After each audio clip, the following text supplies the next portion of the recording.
Easter Island, Rapa Nui. Just saying the name brings up these incredible images, right? These silent, stone giants staring out at a completely empty sea. It is without a doubt one of the greatest archaeological puzzles on the entire planet.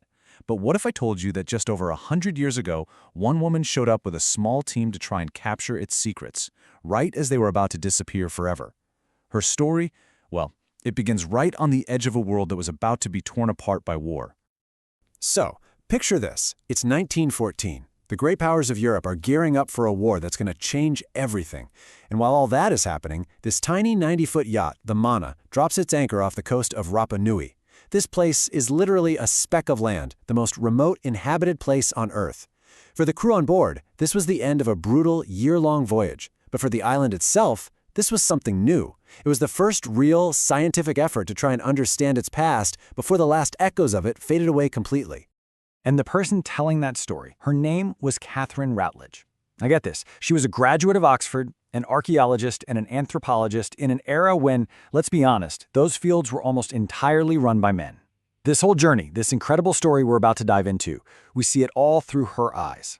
And I love this quote from her, it's so understated. She says she was the sole feminine member, but she wasn't just a member. She was the absolute driving force behind the whole thing, the one who was determined to document the island's living culture.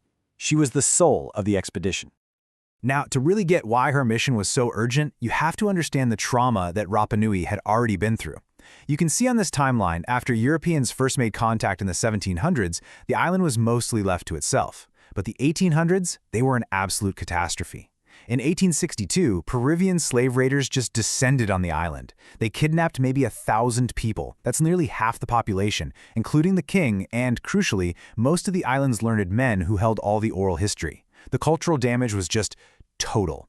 So Katherine Routledge was arriving to speak with the grandchildren of this apocalypse.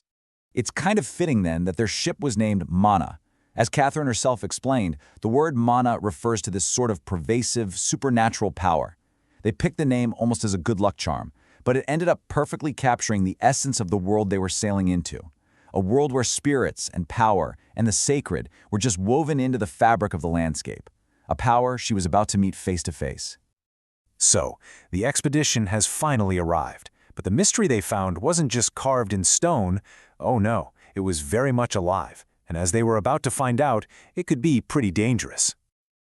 On their very first night on the island, sitting by lamplight, the manager of the company running the place tells them this story. His predecessor, a man named Mr. Merlet, had been cornered by a group of Rapa Nui, knocked right off his horse and killed. They buried his body right there on a little hill, his grave marked by nothing more than a simple circle of stones. This wasn't some ancient legend. This was the island's volatile, simmering present. That chilling story wasn't just a warning. It was a lesson. The mysteries of Rapa Nui weren't just buried in the past with the people who carved the statues. To understand those silent giants, Katherine first had to figure out the complex and sometimes violent world of the people who were still living in their shadows. And it turned out the most powerful person on the island wasn't the company manager. It was this woman, Angatita. Routledge described her as a frail old woman, but with these incredibly expressive eyes and a magnetic personality. Angatita was a prophetess. And just before the expedition arrived, she'd had a vision from God telling her to reclaim the island's livestock from the foreign company. And she did it! She led a religious uprising, convincing the Rapa Nui that God was on their side. Ngata's entire worldview is just perfectly captured in this quote she gave to Routledge. Katherine tried to pay her for some chickens, and Ngata just refused, saying, "Food comes from God, I wish for no money." I mean, right there, in that one sentence, you see the fundamental clash between the island's subsistence, faith-based culture, and the commercial, profit-driven world that was closing in on them. So Katherine spent months just patiently documenting what was left of this culture. She learned that society was built around different clans, each with its own history. They had this deep belief in aku-aku, which were powerful spirits that could appear in human form. Sometimes they were beautiful, sometimes they were not. The dead were laid to rest in secret family caves. And through all the poverty and all the turmoil, she made a point to write down that the children had always a happy time. But amidst all these incredible discoveries, there was one ritual that stood out as just completely unique, a dangerous, high-stakes competition that decided who would hold spiritual and political power for an entire year. This was the cult of the Birdman. The whole point of this ritual was to become the Tangata Manu, literally the Birdman. To do that, a champion from each clan had to go and get the first sacred egg of the sooty tern, which is a migratory seabird, from this nearly impossible-to-reach islet. And the winner wasn't just a champion, they became a sacred being for a year, like a living vessel for a god. The whole thing was just unbelievably perilous. First, a prophet had to dream of a potential winner. Then, these chosen champions would have to scramble down a 1,000-foot cliff at this ceremonial village called Orongo. From there, they'd have to swim a mile through these violent, shark-infested currents to a rocky islet called Motu Nui, using only a little bundle of reeds to stay afloat. There, they would wait, sometimes for weeks, for the first bird to lay its egg.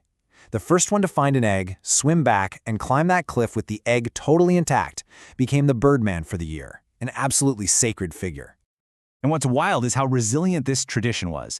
The Birdman cult was so deeply a part of their culture that it actually kept going for a while after the islanders had officially converted to Christianity in the 1860s. Routledge heard this great story that some missionary saw the islanders dancing with the sacred egg right outside the church door and told them it was the devil. But the island's history wasn't just about ritual, it was also written in blood. Katherine Routledge recorded the oral history of a devastating civil war, a conflict that might just offer a powerful explanation for one of the island's biggest mysteries. Why did they stop building the statues, and why were so many of the great Moai toppled from their platforms? So according to the legend, the island was home to two different peoples. You had the Hanau Ipe, or the Long Ears. They were the ruling class, the master craftsmen who carved the giant statues and wore these heavy ornaments that stretched their earlobes. And then you had the Hanau Momoko, or the Short Ears. They were the subjugated working class. For generations, they did all the labor for the Long Ears, but eventually their patience just ran out. The Short Ears rose up in a massive rebellion. The Long Ears, who were outnumbered, retreated to the eastern corner of the island. There, they dug this long, wide ditch, and they filled it with tons of brushwood. The plan was to lure the Short Ears into an attack and then light the ditch on fire, creating this wall of flame that would just incinerate their enemies. But they were betrayed. An old woman from the Short Ears clan, she knew the land. In the dead of night, she led a whole group of warriors completely around the Long Ears' flank, along a path they never saw coming. Just one person, one single piece of crucial intelligence, and it changed the entire course of the island's history. When the sun came up, the Long Ears realized they were trapped. The main force of the Short Ears was in front of them, and that flanking party was now behind them. The attack came from both sides at once, and in all the chaos, the Long Ears were driven right into their own fiery trap. In one brutal, ironic moment, the entire statue-building class was almost completely annihilated. The age of the Moai was over. And that story, the story of the fiery trench, it's just one of hundreds of traditions and legends and histories that Katherine Routledge managed to save from being completely forgotten. By the time she got there, so much was already gone. I mean, nobody could read the island's unique written language, Rongo Rongo. It's this complex script of symbols that's still undeciphered today because all the people who held the keys to unlock it were gone. The exact methods for moving and putting up those giant Moai, forgotten. The lineage of kings, the stories of the clans, it was all just dissolving into vague memories. Her work was, truly, a rescue mission against time. Honestly, without her, almost everything we know about the culture of ancient Rapa Nui would just be guesswork. She and her team, they were the first to do a real archaeological survey, mapping out all the statues and ceremonial platforms. But maybe even more importantly, she just sat with the elders, day after day, and she wrote it all down, preserving the memories of the very last people who had actually lived the old ways. Her work is an absolutely priceless gift to history, but it also leaves us with this haunting question.